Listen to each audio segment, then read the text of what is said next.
Hello there, I'm Martyn Ramsey and welcome to this week's episode of Dominant. This is part 4 of season 89-90, where we wrap up the third in 4 years and the second title, of course, of the 9. Joining me, I'm with some experienced and reliable hands, none other than David Edgar. How are we, David? I'm good, thank you. Hello, everyone. Pleasure to be here.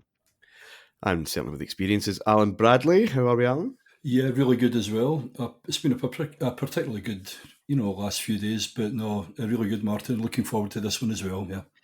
Yeah, if you are listening to this from the vaults in 10, 20 years, Rangers have just qualified for the Europa League final 2022. You'll know how that turns out. We are still on tenterhooks. We might talk a wee bit about Europe and how fanciful all that seemed a wee bit later on. But Rangers need to wrap up this title because of a pretty poor spell of it, as anyone listening to the last episode will know. And for this season, for all the spotlight understandably on Mo Johnson and his crucial goals, so many single goals and 1-0 victories, it was still the reliability of his strike partner that came out on top in 89-90. Ali McCoist was not only Rangers' leading goal scorer throughout the campaign, but he broke 2 records in doing so, something that he would become very accustomed to doing over the next 3 seasons. Back in December, a beautiful chip over Ali Maxwell and a 3-0 win over Motherwell at Ibrox was McCoist's 128th Premier Division goal, and in doing so he broke the record that had been set by Frank McGarvey by then winding down his career at St Mirren. On that very same Saturday afternoon in Rome, Sophia Loren and Luciano Pavarotti were assisting Sepp Blatter in making the draw for the 1990 World Cup, where Scotland were placed in Group C alongside Brazil, Sweden and Costa Rica, against whom they would open their campaign. With a relatively strong and settled squad and the most difficult match against Brazil coming last, Scotland were well placed to finally make it to the next round for the first time. What could possibly go wrong? Well, what went wrong was a manager who chose to ignore that much sought-after component of a good international team, chemistry. There was a ready-made Scottish strike partnership at Ibrox, and there were few better examples of that than on April the 1st, when Celtic came to Ibrox. Johnston.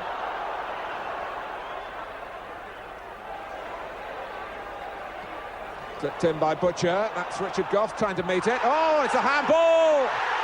Anton Rogan. A clear penalty.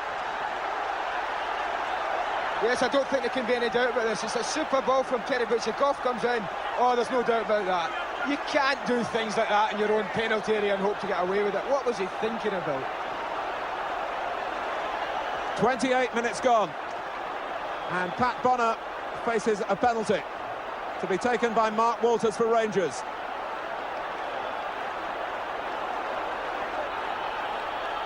Of paramount importance for Rangers, this. And Bonner got to it but couldn't keep it out. Mark Walters, 1-0, 16 minutes before half-time. Yes, he's so close to making it 3 out of 3 here, Pat Bonner. Guesses the right way, gets across magnificently, it's low down. Oh.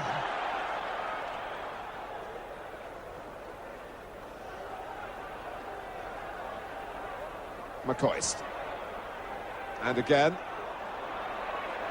Ferguson going a-hunting, and Gough once more. Oh, and Johnston picked out by McCoist. 2-0. Splendid goal.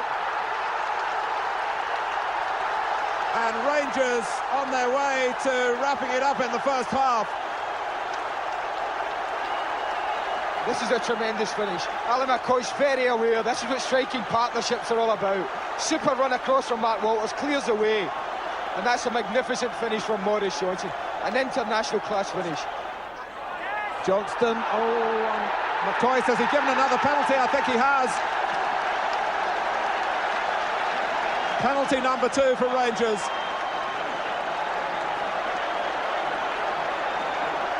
This is like Mark Walters did ever so well. Crosses this one into the box. Doesn't even look to beat the player for once. Thinks I'll get it in there. Comes across. Morris goes up. And Peter Grant, I think, the culprit there. It's one of these where, I mean, it's 6-1. I think if you're in a Celtic jersey, you're very, very annoyed that a penalty's been given.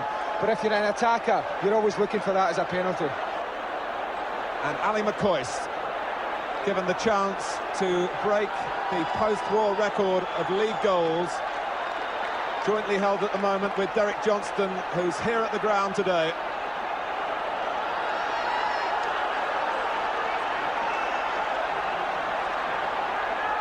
Here goes McCoist. He's done it! 3-0, and he's had to wait a long time.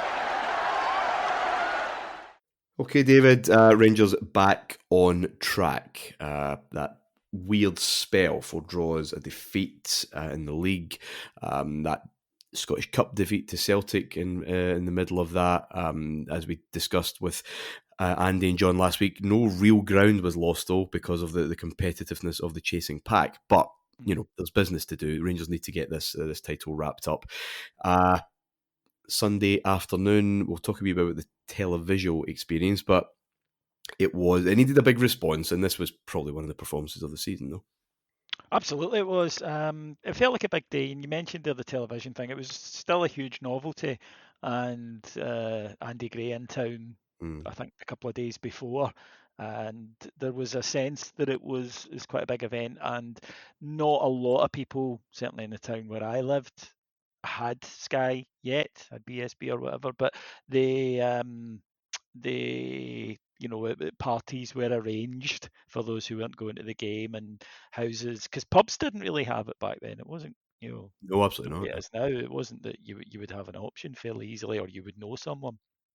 So it felt like a bit of an event, and I think there was a sense going into this match that Rangers wanted to put on a show. And again, the Sunday kickoff was a little bit of a novelty for us at this point still. So there was a slight out of the ordinary feel that maybe younger listeners wouldn't recognise because they've grown up in what is ostensibly a television-led era. In terms of a performance, it was excellent. Rangers were a considerably better side than this Celtic side. Let's not forget that. And what would happen when Celtic would get the results over this period? The next period really that you're coming to cover. Occasionally Celtic would get results against Rangers, and it would be because they would pour absolutely everything they had into certain Old Firm matches, and of course that would then leave them completely bereft the rest of the league season, really. They would have these highlights and false dawns and then not be able to get up for anything else. So you knew they wanted it, and you knew that they would fight, but in terms of ability, the Rangers team was just considerably stronger than them.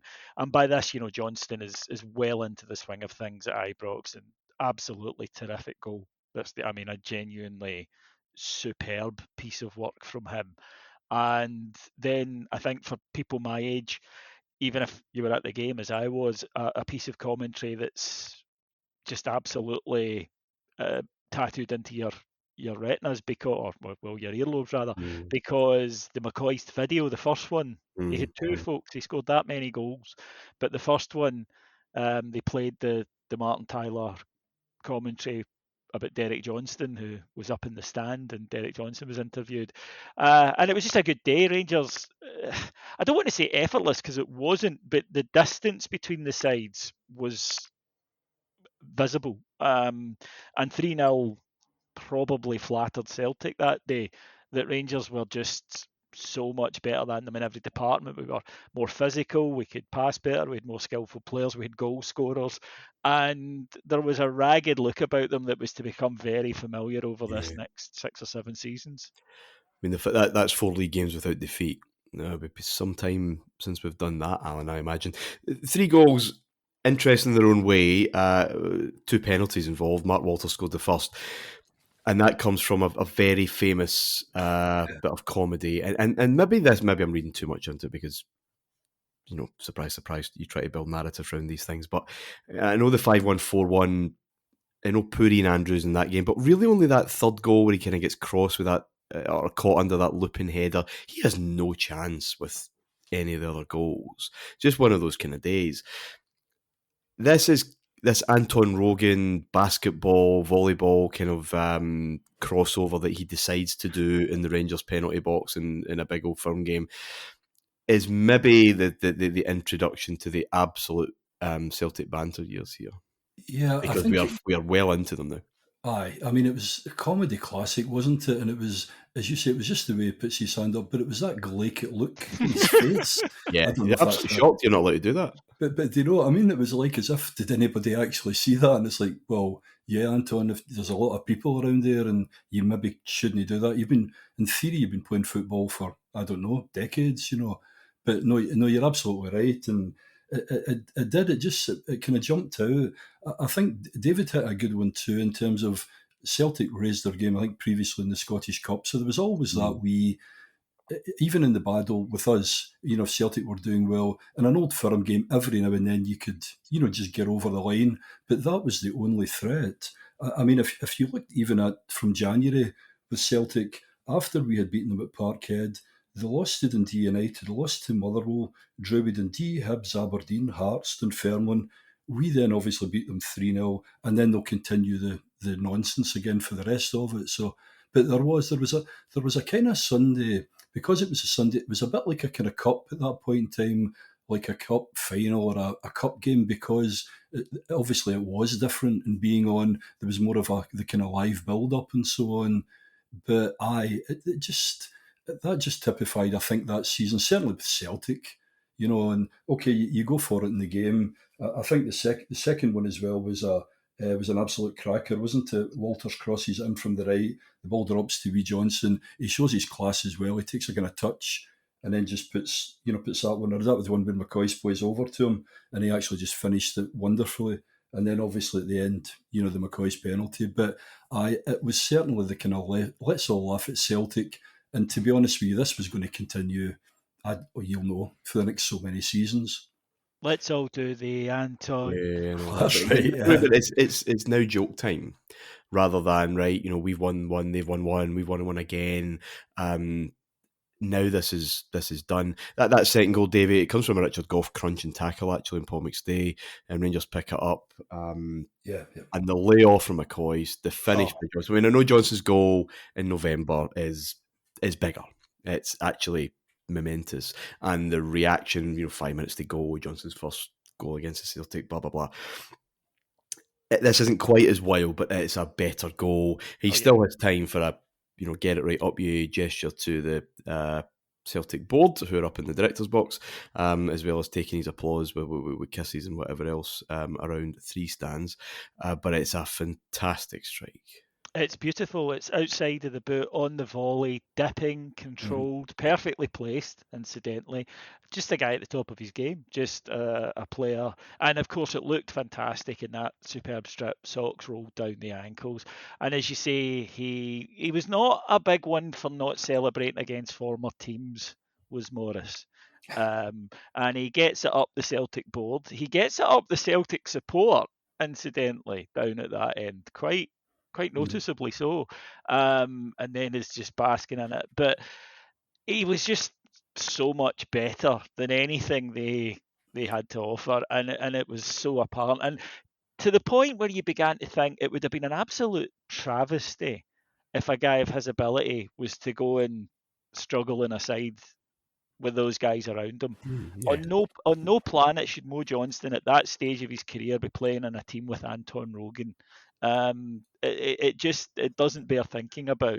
I mean, David, just a quickie. Do you not think there was like before when he scored, as you say, that release in November, the pressure had been building on him from the summer all the way through. Yeah.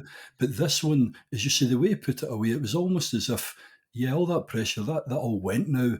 What's this? And this is the comfy. Reactions. Yep. The reactions are slightly. That's an excellent point. The reactions are different. The first one, it is look, and he's away, and it's a place to go in Bedlam and everything. And this one, it's more like, this is what I do, and this team, this is what we do in this environment, in this arena. And Martyn, you made an interesting point. And I think it's something that will get furthered as the show develops. But I think this is maybe an early point where it was noticeable, which is they're not really our rivals. No. Yeah, they're Celtic and we want to beat them. And for, Bears who were older than I, or you and I, or Andy were at the time, especially those who've gone through lean periods, that yes, you want to beat them. I remember sometimes in the 90s, we'd have a European game coming up, for example, or even Aberdeen in the early 90s would have coming up, and we'd play Celtic and it'd be a draw, and the older Bears were going mental, and the fanzines were full of Walter, you've got to get this sorted out, and we're like, guys, 25 points behind us. You know, it really didn't have the same resonance. And there's a 5-year spell, I'd say, up until Burns brings in Van Hooijdonk, Cadet, and Bicanio, where they just were not a factor. They were a comedy. They were kind of like what Aberdeen Art is now, an annoyance certainly, but they were not the be all and end all, and we just seemed to be operating in completely different stratas. It's funny with the generation gap, which is, as you know, what I've tried to always layer this show with in terms of guessing that.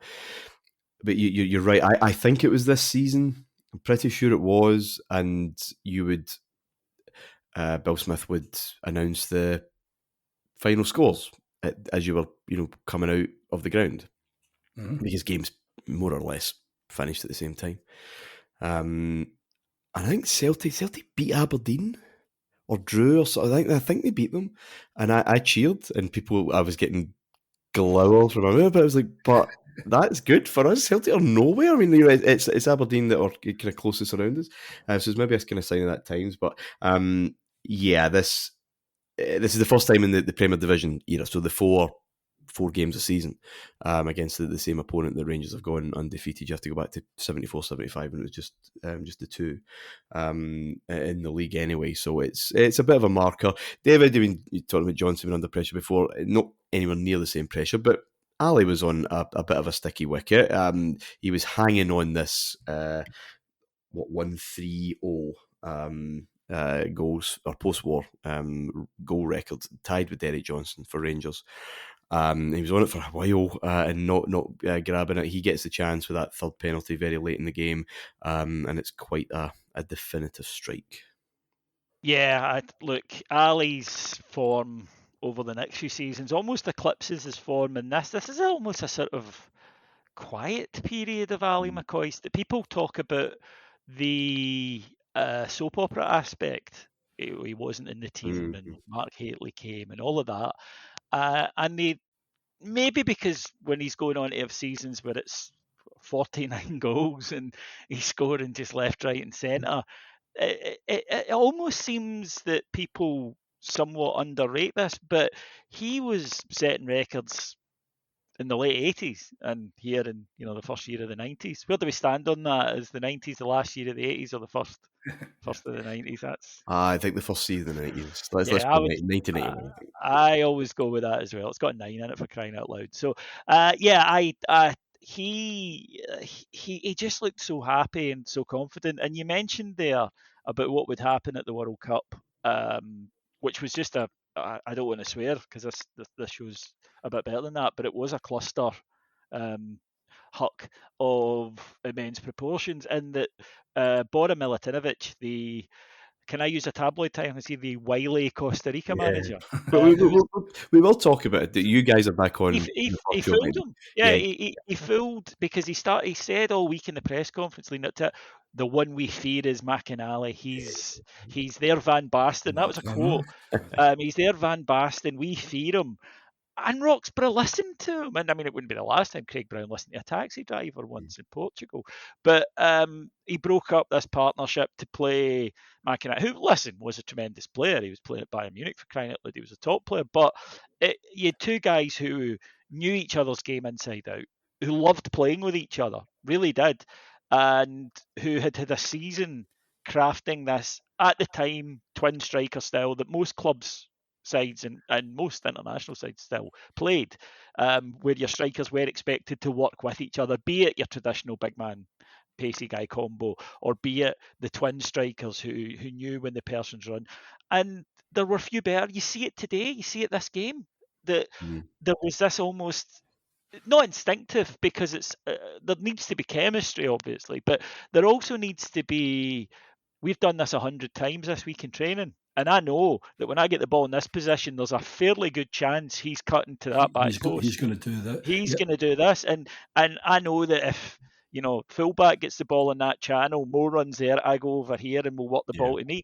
And they were really good at it, and I think there is something, Joyce. You see it less, maybe the the traditional, the twin strikers, interlinking strikers, but you still see combination players in teams. In England at the moment, it's Tottenham Hotspur with Son and Kane.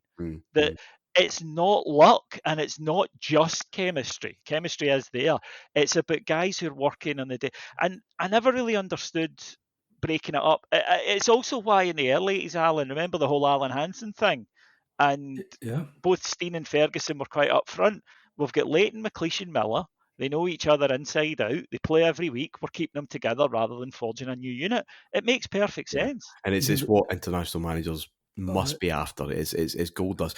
Pause it, because as I said, the three of us will be back next week to talk about the start of 1981. We'll talk about Italia 90. There is a wee bit of context missing from the he's an idiot kind of argument. We'll get to in a minute, because Ali was a wee bit economical with his injury truth, I think, by the time he turned up to Italy. But that we can get into that next week. I think, Martyn, just adding to what David had said, and I think you picked up a really good one too with this, but the whole partnership. If you look at, say, like kind of previous seasons, I think there was one season where McCoy's played 40 games and scored 31 goals, late 80s, but you didn't have the kind of partner with him. You jump away to 91, 92, same again, he'll play 37 with 34. But during this period, McCoy's only get 18, but the key is Johnson's get 17. I think that, and also the fact that, Martyn, I think you mentioned in a previous show, the way Souness has now got is tighter now. We've got the 18 clean sheets, so we've only conceded 19 goals. Far more compact side. So you've got two things. You've got that really nice compact thing at the back, but as you guys are saying, you've got this real partnership now, and I think that jumped out, Yeah. And Johnston's, listen, it was a remarkable transfer. It was huge pressure, and he delivered. He delivered in that season. The pressure to do so was immense. I think it's inconceivable that he does so without Ali McCoist, because of that partnership, because of that understanding. They were friends. I mean, this was existing, from Scotland, roommates, and a huge part of Scotland's qualification for Italia 90 was this particular partnership. Such a huge bedrock for that. David's mentioned still a bit of a novelty having football live on the TV on a Sunday. We've had a few, but it's not exactly every week. The novelty here was that it wasn't terrestrial television that was broadcasting this game. Wasn't Sky either. It was British Satellite Broadcasting Company, who would be later bought over by Sky to become Sky B, of course. And it wasn't a round, smooth dish on the side of your house either. It was a squarial. Kind of kite kind of shape. Yeah. Smaller, though. I mean, the advantage of that was the dishes at the time kind of look as though they just come off, Sputnik. They were huge, these things. Whereas their selling point was, well, it's just this little, and you can still see. I still enjoy when you go to certain places in Scotland. Hello, Ardennes. You still can find the odd squirrel sitting there lonely up on top of a roof.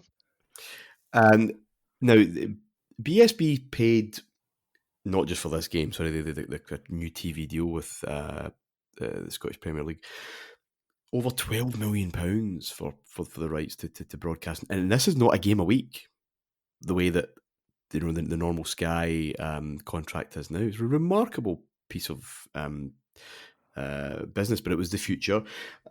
They had it estimated that 600,000 people would watch this game. They would have their squarials in place. It was nowhere near that. There was a real problem running it out. It didn't actually be officially launched until the 25th of March. So that's just a week before the 1st of April game. So it was a bit of a farce getting this together. The production was scrappy. The team lineups failed to appear in the graphics prior to kick-off. But one thing was immediate, and that was the television commentary chemistry. We're talking about chemistry with Johnson and McCoist. Andy Gray and Martyn Tyler did this game. Not entirely sure if it was their first ever game, but it would have been one of the very first, one of the very early ones, sorry. And how symbolic is this, David, of TV bringing live football in on a Sunday afternoon via satellite with these two voices narrating the drama, and narrating it so well, that dovetail, picking up cues, getting the right energy, it was pretty immediate. And you're talking about where do you start a decade? Right, well, let's start it on April 1990, because this is the 1990s here. Yes, it is, and it begins right here, as you say. And at the time, Andy Gray was still, I think, a figure of a lot of fondness in UK football as a whole. And here he was, and I think he threw himself into it in a way that hadn't really been done before that I can remember, where pundits, it was Trevor Brooking, wasn't it? And they turned up, and did you see what I did there with it, wasn't it? Yeah. Thank you. They turned up and they they sat there in their suit, Ron manager like, and they said their little bit, and then they went home. But here was Andy Gray, who seemed to be was involved in the production and was presenting in a way almost. He was a huge part. It wasn't just the 5 minutes, and also, let's be honest, the coverage in Britain at this time was, if it was a live game, with the exception of the FA Cup final or the Scottish Cup final, it started at 10 minutes before. You got a quick rundown of the teams, you got some platitudes, you got a couple of platitudes at halftime, you got a couple of platitudes at the end. It was done. I mean, it was wrapped up inside 2 hours. So that was different. Here was something that was new, that was claiming to be new. And again, I remember this as being the change from the 80s to the 90s in a way that certain decade changes didn't have. Obviously, the millennium had it because of the huge status attached to that. But certainly, the rollover from 19 to 20 didn't feel that way. There was a real sense of politics was changing and society was changing, and here television was changing. There'd be a new way of watching it, and things that sound so easy to take for granted now, there'll be 100 channels. You're like, nah, we've got 4. Yeah. And everything seemed to be set for a kind of a new fresh, because people forget after a while with decades, people tend to, in the case of the 80s, the flock of seagulls haircut it. And it comes down to that, and it comes down to Live Aid, and it comes down to, just these moments. And they forget that the 80s was a violent time, that began with the Toxteth riots. There was trouble in Northern Ireland, of course, troubles in Northern Ireland. There was, riots at the end with the poll tax and everything. It was the miners' strike. It was a violent time. And it seemed that the country was ready for a reset. And I know that well, this is just a football match and the new coverage of football. But again, it just felt like things are changing, things are going to be different. And I think in Andy Gray, although, by the end of his term, he was as much a cliche as the Trevor Brooking thing I just described was then. But at this point, he was new and exciting. And there was a lot of people loved Andy Gray, the footballer, because of the way he played. And I think that late run at Everton he had, and obviously his time with us, but had really, people had kind of fallen in love with him again. That he'd been written off, his knees were gone, he'd gone to Everton to see his career, and then he'd basically just massacred all his way across Europe, as he was smashing defenders left, right, and centre, and they go on and win things. So I remember it being really, really excited. And again, his knitwear in this era, Martyn, is absolutely spectacular. Well, he made his, I think this is his kind of TV debut, the 86 Skull Cup final. It is, yes. An incredible jumper in a caravan outside of Hampden with Dougie Donnelly, and he was very good. Now he's still playing. He was injured. He got injured. Played for Aston Villa a couple of weeks before that game. Maybe that's why he had a free weekend or whatever. I don't know if he was booked anyway, but because Villa would have played the day before. But he was just very good at communicating. Very enthusiastic, and that famous Sky anecdote about sitting with the producer who knew nothing about football and moving bottles around this pub table to explain things. He said, "Do that." That seemed to be on a show, and that's where the football show kind of started. I was going to say that seemed to be it, didn't it? It was a case of looking at the kind of positions and so on, and someone in Sky had went, here we could maybe actually adopt. Yeah. And ultimately it becomes with the kind of new high-tech stuff and so on. But you say that was exactly the start of it, wasn't it? Yeah. They looked at Italy. They looked at Italy where they did this, and they looked at, but you still needed somebody that people knew and liked, but also who would embrace it. And Andy Gray embraced it, whereas I think a lot of other footballers would have just expected to, right, I turn up, I say he'll be disappointed with that. I take my check and I bugger off home. He really embraced, and it did feel exciting. I remember the coverage of this because you knew what you were getting. And listen, it's easy to say now in this era where we don't really care for them, but the BBC coverage back then was totally fine. You'd have Dougie Donnelly there. You'd have a kind of the usual guys in. Managers or whatever. And you knew what you were getting. They were really professional at it. It was fine, right? You knew what you were getting. All of a sudden, this was new. And again, my uncle taped it for me so I could watch when I got home. With it was Schrodinger's recording, by the way. He was under express instructions to record it, but not tell me he was recording it, and only give me it if we won. So there was the game is also available on cable. It should be mentioned. Some people could access the sports channel, as it was called then for BSB, via cable. So it wasn't only the Squirrel, but this was how it was launched. This was going to be how it was more prevalent. An interesting thing about TV, because we've discussed this before, Davey, about English football, right? The only ever time we saw a live English game was the FA Cup final, which is bollocks. Up until 1992, we had 6 FA Cup finals shown live in Scotland, mainly because the Scottish Cup final and the FA Cup final took place on the same day. 1977, for whatever reason, they were on different Saturdays. A lot of those were replays. We would get the replay shown midweek, and then the days changed from about 92 onwards. Well, it's very interesting you mentioned this, because this year, 1990, the same thing happens. The FA Cup final, the famous 3 each game, is not on terrestrial television in Scotland because the SFA blocked it because there was games on in Scotland that day. It's the replay, the one that Lee Martyn scores the winner, Ferguson's first trophy, all of that. It was live in Scotland, but only because the SFA had granted special dispensation. So we're not getting a lot. So 86, 87, which is where we started this show, viewers in Scotland would get 5 live games of football.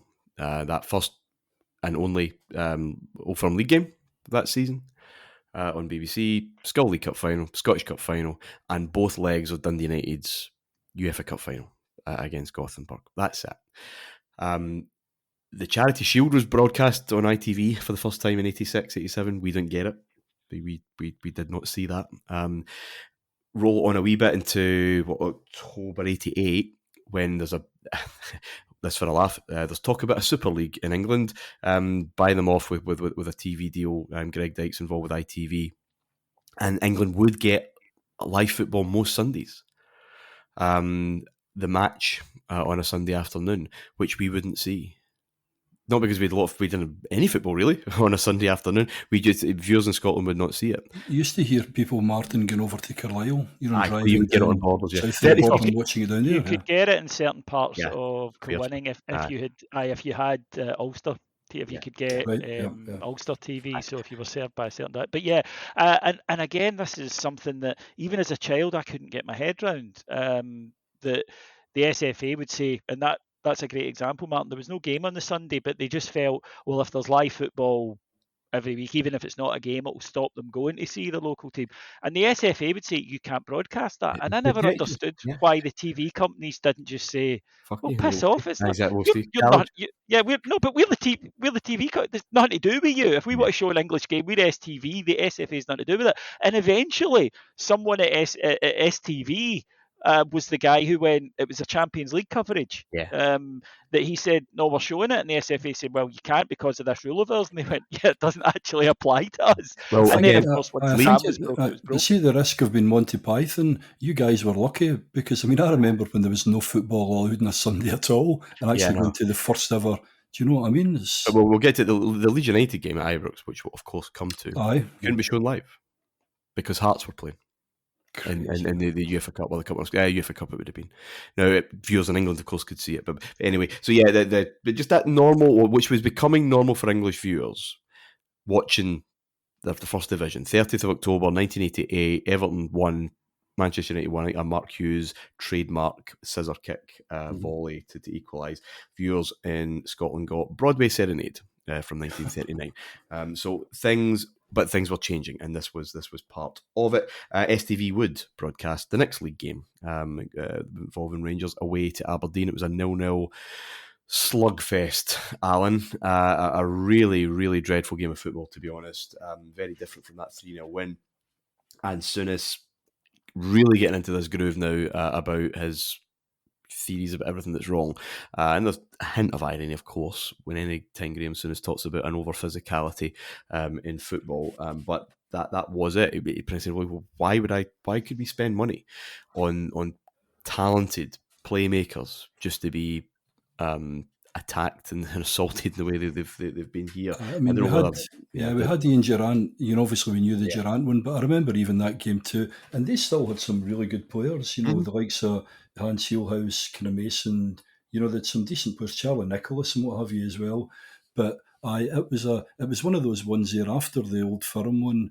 It was just a case of trying to kind of get out of dodge, really. And as you say, because it was just that typical Aberdeen, there wasn't going to be much football. Anything you tried, they were clamping down on. And I remember just getting out there with the kind of 0-0, and because everyone was kind of beating everyone else amongst, it was like, that's fine. I think we just had a handful of games then, didn't we, to kind of negotiate. Yeah, we did a game against Motherwell, but again, Johnson and Stephen, those two signings combining again, with Johnson setting up Stephen. Good volley. And then Johnson late on to secure the win, which meant that only a big swinging goal difference was really going to prevent Rangers winning a third title in 4 years as they headed to Tannadice on the 21st of April to finish the job off properly. Spackman. Monroe. Not enough elevation in that.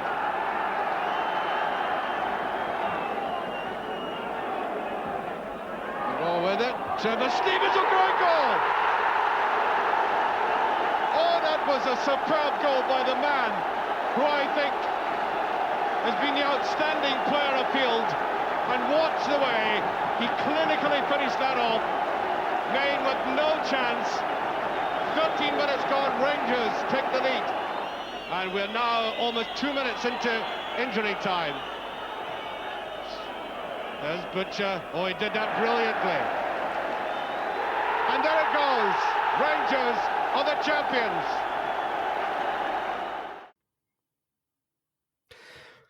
Fitting way to do it, David, really, in this season. 1-0 win. Again, these slender margins, away from home, against a rival side. We spoke, I think, in the last time, just how good Rangers were against Aberdeen, Celtic, Dundee United and Hearts, who made up the top half of the table. We dropped far more points on average to some of the more, let's say, rudimentary teams at the bottom of the league. But it was maybe more of a football game. This new Souness approach was far more successful in that kind of head-to-head sphere. And again, it's one of those signs this time. Trevor Stephen popping up with a header, bit of a collector's item there, perhaps. Even more of a collector item. A right foot cross by Stuart Monroe to sail it right onto the head of Trevor Stephen. But it was that kind of killer streak against the teams who killed each other. That really was the story of this league season. Yeah, Rangers came out of these matches in a pretty good place, and then they all cut each other's throat, as the saying goes. The Rangers kind of took care of their business in this, and you're right, it would be matches that you would maybe expect us to get past in a straightforward fashion, that we would come unstuck a little bit. And I think as well that the fact that these sides sort of knew they had to do well in that mini league maybe put a wee bit more pressure on these matches, which probably made it more exciting. This game, the goal's wonderful. I mean, Stuart Monroe, most underrated player in Rangers history. I'm pretty sure I don't even need to expand on why. But lovely ball in. Trevor Stephen, that ghosting run into the box. It's a lovely header, actually. Almost behind him, really. Beautiful. Yeah, and he just catches it flush and then it goes. And I think sometimes when people talk about the golden era of, football when they were young, that there's a tendency, of course, to remember the stuff we liked about it. And I do it, 90s and whatnot, because we had Haley and Gaza and Loudrup, McCoys, etc. So there's a lot to like. But the reason that these games would be so tight is because when a game got bogged down, the pass-back rule was in play. And both teams could shut a game down if they decided to be risk-averse, because it was pretty straightforward to do that back then. The ball could spend an awful lot of time not in play, legally, legitimately. And again, that's why I sometimes laugh when people talk about the time wasting in football. There was time wasting then. It was just legalised time wasting. Get ball, give it to midfielder, knock 20 yards back to goalkeeper, pick up, start again, repeat. And that's why a lot of these games were so cagey, because teams also, I think, because it was the era of Arsenal as well, 1-0 at the Arsenal, they were very good at it. If you lost the first goal, it could be pretty tough to come back into a tight game against a team who we were better than everybody else, but there were a few teams that weren't a million miles away from us, and certainly on their day were capable. I was delighted for Trevor Steven, because he was just somebody that I'd had a fondness for anyway when he was at Everton, and I just loved him. This incarnation of him, this iteration, I think that there's a legitimate point to say that his second spell didn't work particularly well. Still some important moments, but his first spell, he took a little while to adapt, and then when he did, he was right up to speed, and he was just such a lovely player. He had great touch. He was quick. He was really quick, and he could deliver a ball, at pace while on the run. But he could play a little through ball. He could, to use the old terms, he could play outside right or inside right. These days we'd call him a wide forward or a number 10. And I think because as he moved back throughout his career, his injuries took a toll. There's this that if Trevor Steven this era was playing, he'd be a right-sided one in a 4-3-3. He'd be the on that, opposite to Ken, and he would do it terrifically well because he was pretty good at all elements. But you could play him as a number 10 as well in the modern game. I just really liked him, and I was delighted that he got this signature goal. And I heard John Cowden talk about how that they didn't really have much, his generation didn't really have much fear of Dundee United because he always beat them. Well, it hadn't really been the case in my experience. Dundee United could be tricky, awkward buggers to you or I. So I always regarded any victory at Tannadice as being a particularly good one. I think at this point in time it was more like that. I think what John said previously, they just always, when it came to like cup finals and things, psychologically we just kind of had it, over them.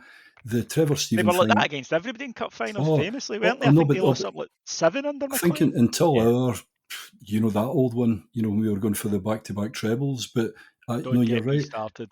All right, okay, but the Trevor Maxwell Steven, and McPherson, I still haven't forgiven either of you. Leave it. I think it's about the only time I've been actually on the when it was filmed. I think I was in the front row, just down there, so it's probably my fault, Davey. But no, back to Trevor Steven.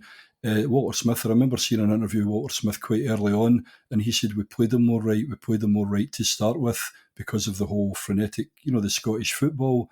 But ultimately, you're going to see the best of him, when they move in.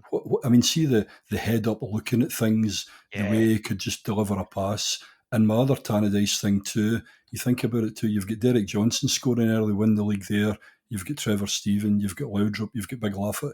It's quite a nice place, wasn't it? Tannadice for league winners. Yeah. You mentioned something there, John, and let's kind of go with that, because this is again the theme of the season. Let's hear from Graham Souness actually. After the dust has settled, I think you can still hear Rangers fans singing down Tannadice Street. He speaks to Archie McPherson after that game. Yeah, when I came here, I said that the priority is and always will be the Championship. We've managed to do that 3 times now, the 4 seasons.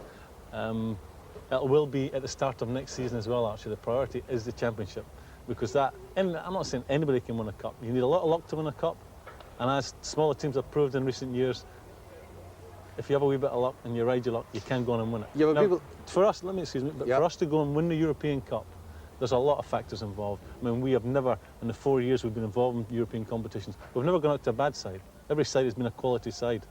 Mm-hmm. 3 West German teams. Still Booker get to the final of the European Cup. We haven't gone out to bad teams. But I think people now expect you to do something there. I mean, for us to go and do well in Europe, our football doesn't lend itself to doing well in European competitions. Either the amount of games you play, the style of football's played. It doesn't lend itself for you to change your system, change your players, to go all of a sudden do well in European football. Our football demands a certain type of player. Well, It's if a you catch-22 for us. Sure. If you were going to strengthen your team, which everybody expects you would do, would it be in terms of winning the championship again, or would you be thinking of Europe? I'm hoping, and I was part of it. I was fortunate enough to play at Liverpool, where we had the right balance, where we had the grit that's required for the British game, and we had enough flair to go and compete against these people you're talking about, the best of the Italians, the best of the French, and the best of the West Germans. We managed to cross that bridge. Now that's something we must look at. But I would say the Premier League is a harder league to win than English First Division. The 4 times when you play each other does not help. Does not help if you're looking further ahead, i.e. to do well in European competition. You're helped out, I think, by the kind of player who might not immediately catch the eye in a traditional Scottish sense. And I'm talking about a player like Trevor Stephen, who I thought was, I think, demonstrated today exactly why the coaching side of football likes him. Well, can I be a bit more blunt than that? The people who know about football like him. The people who understand football like Trevor Stephen. They like Gary Stephen. The same old theme here about combining continental technique with the physicality required here. Catch-22. And it is a catch-22 that he's finding himself stuck in. He doesn't trust Trevor Stephen in the middle of the park, Davey.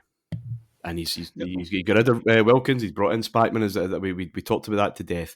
Here is someone who wants to play in the middle, who is going to come up next season as well, in a particular League Cup semi-final. His ability to drift in, his ability on the ball to make those runs that we would know so well from England midfielders actually in the noughties, really. Here was a gifted and intelligent player. Never a winger. Didn't have the pace for it. So, he, as you said, that kind of tucked in right midfielder. But Souness, again, he knows all this. He appreciates it. He observes it. He has a ready-made answer. But when the three of us join round these microphones next week to talk about the start of 1981, Terry Horlock's there. Terry Horlock's here, yeah. And I think that what Alan said, that Walter said, and then what he's just said there in that clip, and then what you've said, I think beautifully illustrates this dynamic and yet unresolved tension in there. They know, they've had conversations, Graham Souness and Walter Smith, about where Trevor Stephen is going to do the best work for them, right? They know what type of player he is, and they know what they want, and they've signed him, and that they've got him, right? But they keep playing him on the right. Why? Because Scotland's so frenetic. That's, we'll keep him out of that the madness of that engine room. And look, he'd played on, the right, for, as you say, for Everton. So it wasn't like it was, you weren't shifting him. Yeah. But you still know in your heart, you know what you want to do with him, but you just can't bring yourself to do it. And that would be the case with some signings, and it would be the case with that. Can we take the short term of a few months of trying to, or maybe even a season of maybe getting done 1-0 at Motherwell, maybe getting done 1-0 at United. This is the short-term experiment. He does it. He writes off those early defeats in. Doesn't matter, we're the better team. It'll all come good. He doesn't get angry. He doesn't put televisions in. He tries and experiments. This season is an experiment. He doesn't see it through. He doesn't see it through. He does it for a bit, but then he goes back because nobody likes losing, and it's Rangers. And we all talk as Rangers fans. See, every July we talk about how we'll accept stuff like this to get to, and then as soon as we get beat, it's sack him, buy somebody. We know what we're like. So it is difficult. But as you say, I think this is a man who absolutely is aware of where he wants to go, but he's aware of he needs to visit somewhere on the route, and he just can't take himself the path that isn't already laid out. And it does mean that we get this situation in Europe, and maybe it'll always be like this, because as we talk tonight, Rangers are in a European final. In this century, Scottish clubs have made 3 European finals now, and each year the other one has won the league. Yeah. Maybe it's just not possible. Maybe you can't do both. No, David. And Rangers and Celtic for the project manager that looks at this more holistic way of playing, and this is what you need to do. They don't get the time. Ibrox and Parkhead have been chased out with pitchforks. Right? It doesn't happen. So Souness is my argument here, given what we've talked about the real football games in this league, or let's relatively say the real football games against the rest of that top half, Rangers have been very strong. Only that one defeat up at Pittodrie where they were super. Just one of those nights. So this will be the first time that the title's been retained in 14 years. And which tells you how tough. It does, yep. But it tells you also, with the strength behind us at this moment in time, no one is betting on Rangers losing the title. Not many people anyway. The next year. So there's a real expectation that it's going to be 3, and there's going to be a period. No one sees the period of dominance is coming, but Rangers are going to be super strong. Here is probably the moment to follow through in some of those observations, because we lose that link with European football, which is going to go to strong teams, but super technical teams, super tactical teams, who are just on a different planet. And here's a really, really crucial time. And I've said it before, the best of British had worked to re-establish Rangers as the dominant team in Scotland. It was a way of doing transfer business that no one would have thought of. Reversing that typical trend was space age stuff, and that had come to an end. And what Rangers really needed was to spend some of that money, some of the money that we'll talk about in a minute coming in, on continental players. The issue, as I've said before, is this dark cloud that's coming in 1991, which means that you can't buy loads and loads of foreign players. Well, you just can't use them. But I think ironically as well, if you look at 92, 93, was that the time when it was the limited foreigner rule, and we decided 91, 92 was the first time that it. Actually, it's in place just now, but it's only there's some players that are protected on a period of grace. So for all players, it comes in 91, 92. But my argument, we'll get to 92, 93 in good time. I'm not going into it in detail, but all that I'm saying to you in that one is it's quite funny how at that point in time, that's when Rangers did actually do a lot better, because some of the other clubs elsewhere were all limited as well as to what they could and couldn't do.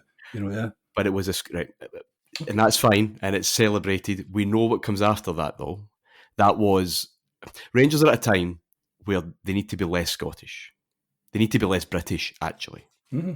And the European directive and Souness's maybe natural inclinations are almost slowing down the revolution, going back the way.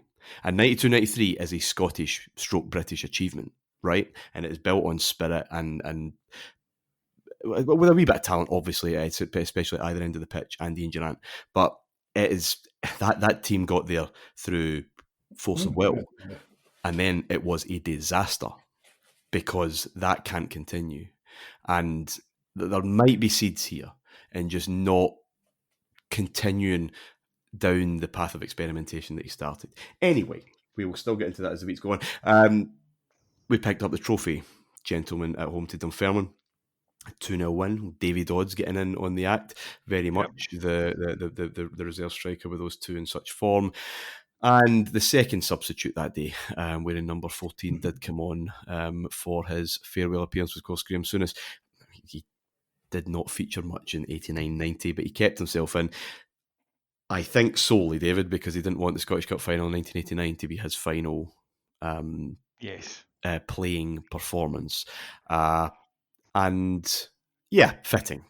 Holding silverware, the man overall responsible for it, and being able to say goodbye. Yes, absolutely. And I think you're right. I think he was in name only for the vast majority of this season. I think he actually said in the Rangers News that summer, I'll keep registered, but it'll only be in case of a lot of injuries, that he didn't see himself being used in there. And I think you're right. I think part of it was, I'm sure he believed that, but I don't think he would have kept himself registered had we That you never hear of that anymore, do you?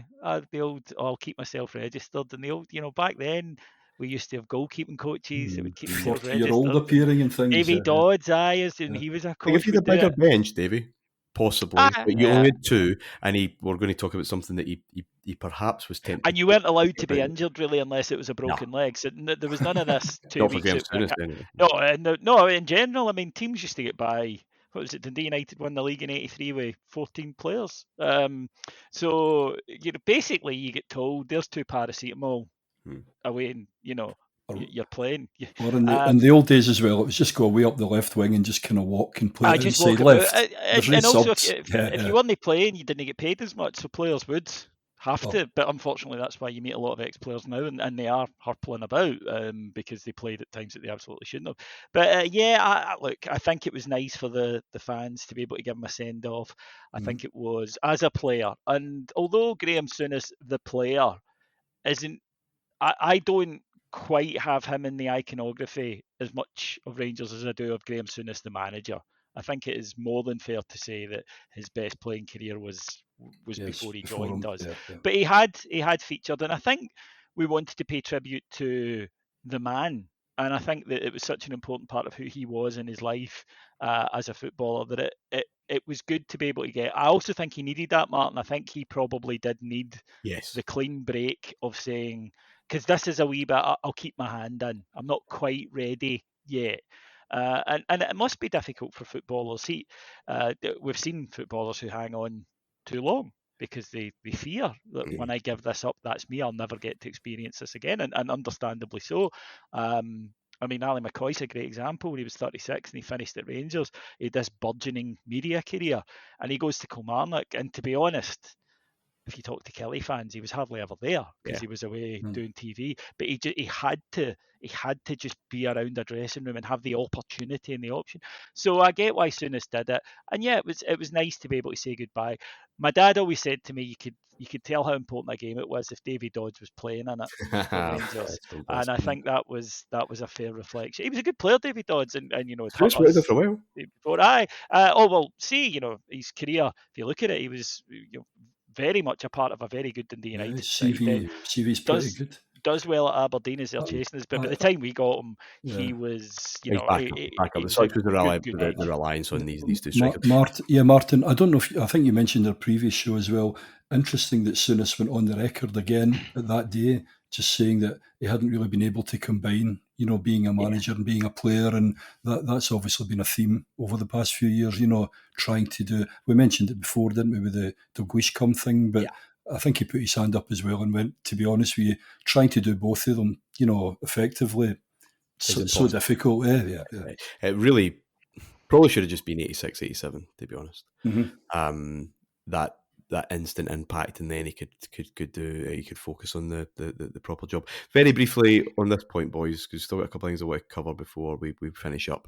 Davey, this was the first time you will have seen 2 titles in the spin.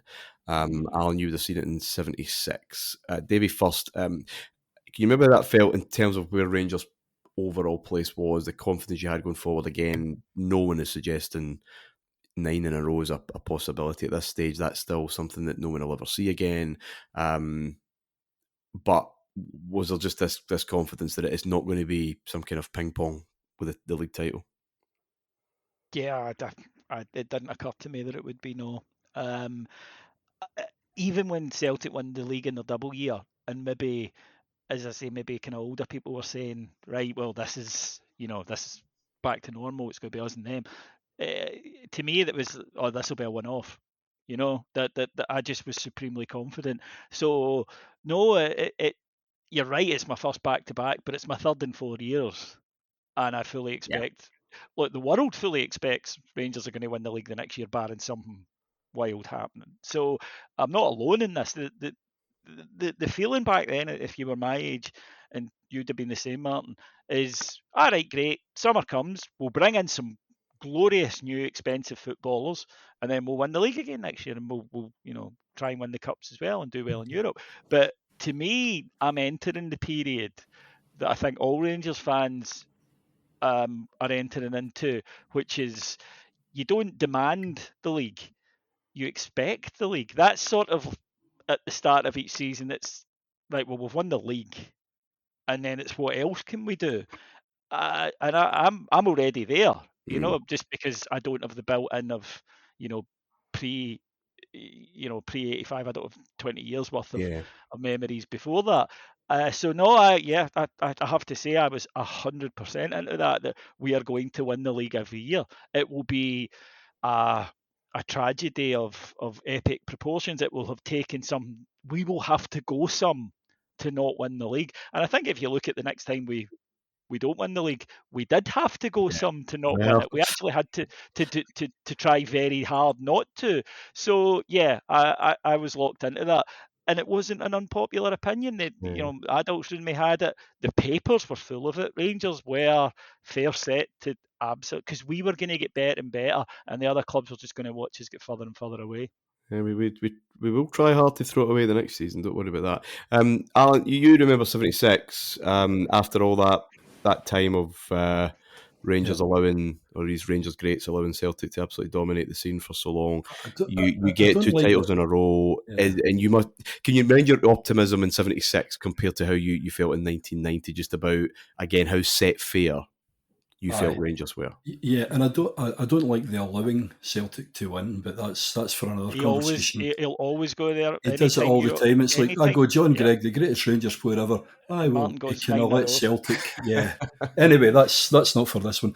In the one in the 70s, we've obviously won the Easter Road one. We then do the treble. We were optimistic then. You think we're going to go on, but we learned from that next season because we didn't invest. We didn't really. And then we failed, and then we. I'm glad that we don't do that anymore. Oh no! That we win the league and then don't invest. That would be criminal. Leave it, Davey. Who'd have thunk it? But we end up obviously with the kind of Cooper, Smith Russell and so on, and we do it again. So I think what was good about this one is I had learned from that last one. As Davey said, the centenary one with them was a blip. But when I looked at it, we've won it. We've got better players. We've got this stadium. Everything's okay behind the scenes as well. We've got investment coming in. We had the blip. We won this one. I can only see Celtic are a laughing stock. Aberdeen are kind of they'll push us forward, obviously, the season. Is that key then, Alan? Sorry to cut across the fact that Celtic are such a joke now. Oh, it was, because even... You don't really take Aberdeen seriously. You're right, because even in the 70s, at that point in the 70s, Celtic were still, there was still that threat. Didn't take them, and it was really Aberdeen. But the big difference, Martyn, was it wasn't the Rangers going, we're not going to do anything. As David said, we're thinking, we've got a lot of these international class players, and we'll just sprinkle more, and we'll just keep going. Couple of things, boys, before we wrap up. Graham Souness, at the end of this season, will get his punishment, just middle of May, for that appearance in the Ibrox Tunnel, caught by STV, not on the SFA match report, the referee's match report, sorry. And he'd be banned from the touchline for 2 years, fined $5,000. Rangers are at war with the SFA here, David, really. They are annoyed at players pulling out of international squads, Souness's complete disregard for previous bans, basically putting a shadow side at the 10 and 6s, which is something they, as a commercial and kind of entertainment opportunity, they make a big deal of. Souness, I'll get my players injured. Shut the fuck up. It's 6 aside, so I'm not entering. I'm not bothering with that. So just, again, I don't want to go back into last week's Thatcher thing, but this complete abrasive attitude to basically the civil service, which is, I guess, the best illusion I can really make for the governing bodies. That you're a chairman of what some third division club, and that somehow gives you the kind of levers of power. You're not fit to run a bowling club. I'm Graham Souness. Yeah. You do not know what you're talking about. I don't care. It's complete contempt.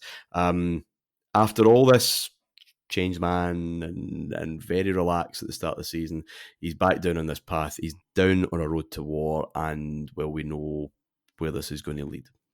Yeah, well, I mean, Graham Souness is not a man that particularly, I think, enjoys being told what to do, right? I think that's fair enough. It's part of his personality and a huge part of why he's successful. But then at least if he respects the people who are telling him what to do, that's a different thing entirely. And you're right, because it is ludicrous. Why the hell is the chairman of Brecon City having anything to do with this multi-million-pound empire? Other than some romantic bollocks about, oh, it's for everybody. Yeah. It's the clash between business and bureaucracy. And the bureaucracy fights for its position. It's why the SFA exists in the form that it does still to this day, because they will protect what they have. And it's because that it's very difficult for the clubs to ever agree on anything to get it changed. The punishment is ludicrous. It's beyond ludicrous. I mean, you literally would not be allowed to do it anymore. Yeah. There would be a judicial review, and they would say no. I mentioned last week with George Galloway. It mentioned it in Parliament as being kind of draconian. Yeah. I mean, there you are. Yeah, because it is. It's ridiculous. It's give him a half a dozen games, give him 12 games, but 2 years is just ludicrous. And again, it was all very much this, oh, who do you think you are? You come in here, and I go back. I still say it was like you Anglo. You don't know our game. Yeah. You've just come up here now. You're telling us what's wrong with it, and people don't like that, and it gets people's back up in any walk of life when you walk in and try to change it. I would actually, I'd maybe allude it, to take your metaphor a wee bit further, Martyn, to a council. That I've known businesses, I've worked with businesses who have been brought in by the local authorities to, right, your job is to get on top of the inefficiency in the council and to make it run more like a business, more profitably, and they walk right into this established part and they never ever succeed. They never ever succeed. It's not possible to do so, like Sir Humphrey, of course, because the entrenched people are too there and they fight for their for their positions. And what we had here was a guy who just had contempt for the people he was dealing with. And they said, well, you can be as contemptuous of us as you want. We have the power to do these things. And they wanted to take him down a peg or two, as they would say. They wanted to show him, right, you can be Graham Souness, world-renowned figure, but at the end of the day, if we tell you can't sit there, then you can't sit there. It was very traffic warden, nightclub bouncer, the ticket inspector on a train type attitude, postman, that kind of thing. And I think that he just found it so depressing and so parochial and so small. And, Souness outgrew Scottish football, much as people don't like to say it, that I don't mean that he outgrew it and he became bigger than it. He didn't. He just felt contained. Yeah. And he felt he couldn't breathe. He became claustrophobic and he needed to go somewhere that there were more clubs, that there were more focus to spread around. It is different, even being at Liverpool, where you're still one of several big clubs, where there's still 60 million people in the country, where you still have big clubs like Tottenham Hotspur. They might never win anything, but they've got loads of fans, and the media can go and talk about them for a couple of days. In Scotland, it's all the time. It never, ever, ever stops, and it never will. And I just think that but then I can understand why you wouldn't treat anybody else like this. I am being singled out. Why he felt that way, because he was. Yeah, then he was heading down that road. One of his other altercations, Alan, over the course of the last 4 or 5 months was internal. It was Alan Montgomery, who was the CEO that Murray had put in at the start of the season. Tri-Tac, the big man, really. I think he had a bigger office than Souness. They clashed on numerous things. Yeah, one early issue, I think, in the training squad in Italy and Montgomery's behaviour there. So there's a CEO missing. Murray's role, Alan, he sold off the Albion ground to himself, Murray International. Shareholders up in arms about asset stripping, which Jack Gillespie and Hugh Adam had to say, no, Murray's doing the club a favour here by taking this land off our hands. Also around this time was the bond scheme in April that was announced, of course, which would build the club deck, and he was looking for £20 million from the fans, effectively, to pay for new players and deal with the small impact that the Taylor report would have in Ibrox. Really, just enclosures to deal with there, rather than issues that some of the other clubs would have. Is this role changing now? Because David Holmes was a CEO, and technically he was then made chairman, but he had freedom from an absentee owner. Really, Marlborough was not getting involved. With Murray's personality, with Souness's personality, and directorship, by the way, and stake in the club, the role of the CEO is pretty much redundant now. That there can't be someone of any strength, any kind of personality that's really going to fill that void, is there, realistically? No, it was just kind of autocratic, really. I think in the end, wasn't it? Once David Murray got in there and potentially might listen a wee bit to Souness, I don't think it helps as well. You mentioned obviously about Souness's nature and the way that he is, and he is quite abrasive, and he's not exactly too keen on people telling him what to do and so on. I don't think it helped as well that you've kind of got David Murray up there as well. You've not got a kind of, like on the kind of managerial front, you've got a Souness one way, but you've got a Walter Smith more kind of, I don't know, a kind of thoughtful, occasionally hold on a wee minute, reflective. So I think you had the two of them so close, Souness and David Murray. That didn't help, because at times if Souness was going off in one way, Murray's not going to sit down and say, hold on a wee minute. And it was just, I think it was only just going to end that way, this kind of war. Unfortunately, you mentioned it, they've got the power, haven't they? The guys in the golf club committee, as opposed to this Tiger Woods type, chat, that's okay, we can still. I think, unfortunately, you could just see it coming. The kind of ready for the future thing, I think that was the one, wasn't it, where you paid so much and you get your name in the bottom. The Albion thing as well, it just seemed to be beginning to creep a wee bit. Obviously, David and the guys in the RST and so on, ordinary punters like me, we didn't really pick up on the direction of travel, on that side of it. I also think that within Graham Souness, regardless of even the SFA, this domestic European come thing, because he does want to succeed, that's really getting to him. I think he mentions as well about the league obviously is major and so on, but Europe, and to be up there at the table with the big guys. So even regardless of what's happening kind of left field with the SFA, I don't know. I think there's going to come a time where he is. He's gonna want to move. Especially if you've convinced yourself that I've tried different, but it's still not gonna. It's the game here. It's not.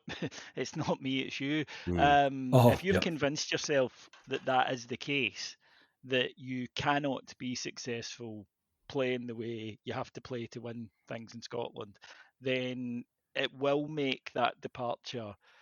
I'd always felt, even as a wee boy, I'd always, like, when the news comes about Dalglish, and we'll come in next year, I always went, because I just thought too much. That's his club. It's in the papers every week. It's in the papers every week that this.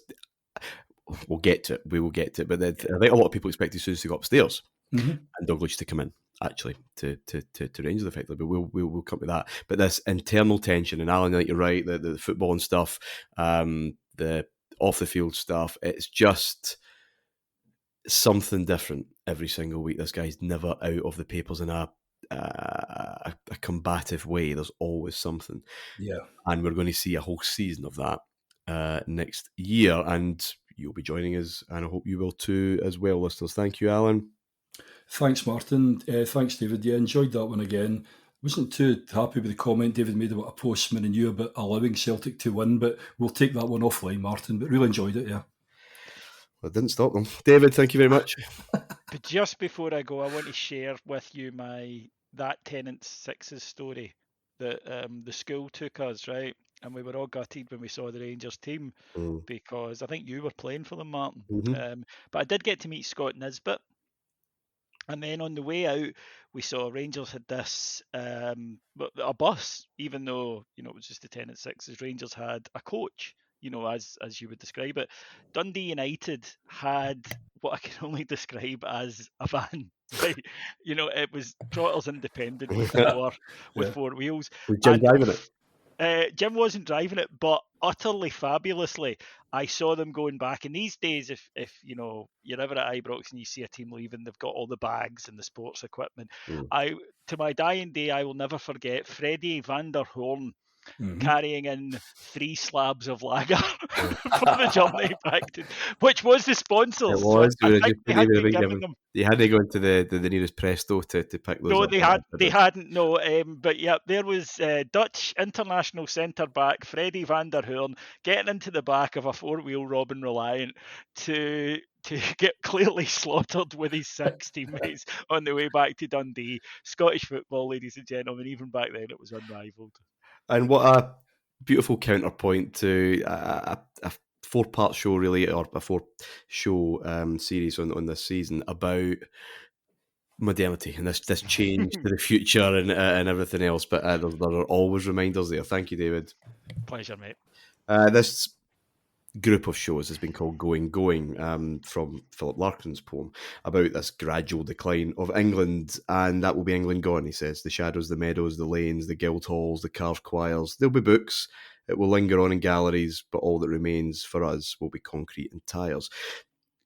What made it once great has been thrown away in the name of modernity and progress. Look, 1989-90 was a season of modernity. It was a season of change in so many ways. The obvious signing of Mo Johnson, the rest of Scotland's willingness to look beyond their shores to Europe and search for new players, the Taylor Report's early recommendations on All-Seater Sadia, serious discussions about European Super Leagues, the development of satellite broadcasting of live football in exchange for proper money into the game, and of course, Blue Nose Burgers. But it was on the pitch during this position of relative strength that Rangers didn't drive on. They didn't break new ground, instead being held captive to ties to tradition and accepted wisdom. Graham Souness saw the future clearly, yet blinked, and in doing so, he perhaps set a place, a stylistic template that wouldn't be broken until it was too late. That game against Dunfermline, when he was carrying a trophy around with his captain Terry Butcher, he was still getting adulation from all corners of Ibrox. Everyone there would not have been surprised to be doing the same thing a year later. They would have been stunned if they knew that their manager and captain wouldn't be joining them. Until next week, bye for now.